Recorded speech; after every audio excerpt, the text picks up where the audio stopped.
कुछ दिन पहले मेरी एक क्लाइंट बहुत दुख के साथ मुझे बोल रही थी कि मैं तो मेरे फैमिली मेंबर्स के लिए, मेरे इन लॉज के लिए, मेरे फ्रेंड्स के लिए बहुत करती हूँ, बट बाद में पता चलता है कि ये लोग मेरे नाम पे बदनामी करते हैं, कुछ अच्छा नहीं बोलते मेरे नाम पे, दूसरे के पास मेरे नाम पे कंप्लेन करते ही रहते हैं। अगर आप ऐसे ही कोई विक्टिम हो जिनके नाम पे लोग कंप्लेन करते रहते, तो ये वीडियो आपके लिए। एक राजा था जो बहुत अकड़ू थे, उनके ज्यादा किसी के साथ मिलजुल नहीं रहता था और वो किसी को भी हेल्प नहीं करते थे, किसी की भी सहायता नहीं करते, प्रजा के लिए कुछ सोचते नहीं थे, अच्छा कुछ करते नहीं। तो एक दिन उनके बाग में एक संत आया और वो संत उनसे भिक्षा मांगे, तो बोले राजा मुझे कुछ भिक्षा दीजिए।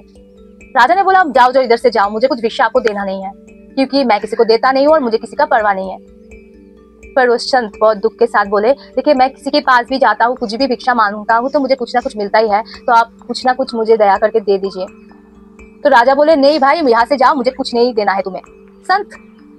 संत कुछ बोले नहीं, कुछ देर चुप रहे और बोले ठीक है, आपके वहाँ पे जो घोड़ा है, घोड़ा के जो लादी पड़े हैं वहां से उठा के मुझे कुछ दे दो, क्योंकि मैं तो कुछ लेके ही जाऊंगी। तो राजा देखा ये संत से तो पाला नहीं छूट रहा है, तो ठीक है चलो थोड़ा लादी लेके उनके हाथों में दे दिया है। तो संत ने बोला और भी बड़े। राजा जब दूसरे दिन सुबह उठे तो पूरे महल के चारों तरफ से उनको एक बदबू आ रहा था। तो खिड़की खोल के देखे कि बाहर उनके बागों के वहाँ पे घोड़े के जो लादी पड़े थे वो एकदम पहाड़ समान हो गए और वहां से बदबू आ रहा था।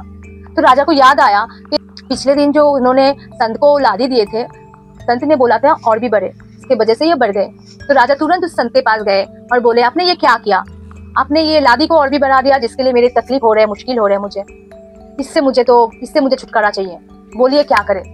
तो संत ने हंस के बोला मैंने तो कुछ मांगा तुम्हें, तुम अगर धन देते तो धन भी बढ़ जाता था, पर तुमने मुझे लादी दिया तो लादी बढ़ गए।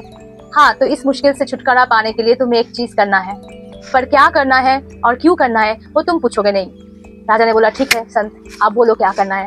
तो संत ने बोले अभी तुम जाओ अपने पूरे साम्राज्य में सब प्रजा के सामने अपने बारे में बहुत बदनामी फैला दो, कुछ भी अपने नाम पे बोलो और वो बदनामी चारों तरफ फैलना चाहिए।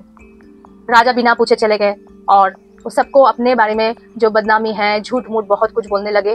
तो चारों तरफ उनकी प्रजा उनके नाम में बदनामी करने लगे, उनके बारे में जो भी सुन रहे थे वही बात कर रहे थे, और जितने प्रजा उनके बदनामी कर रहे थे उतना ही वो लादी कम हो रहा था और धीरे धीरे चारों तरफ बदबू भी कम हो रहा था। तो राजा को समझ में आया कि हाँ मुझे तकलीफ से अभी छुटकारा मिला, पर उसमें तो बहुत कौतुक था। तो तुरंत संत के पास गए और पूछे अब बताओ कि आपने क्यों ऐसे बोले कि हर जगह में मेरे बदनामी और मेरे बारे में झूठ मूठ फैलाने के लिए।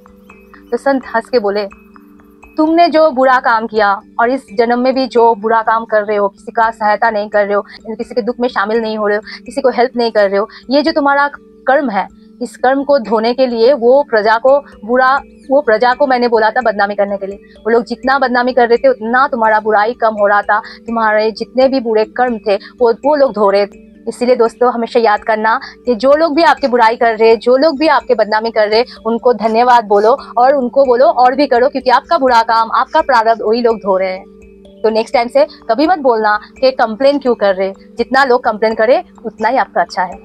धन्यवाद मुझे सुनने के लिए।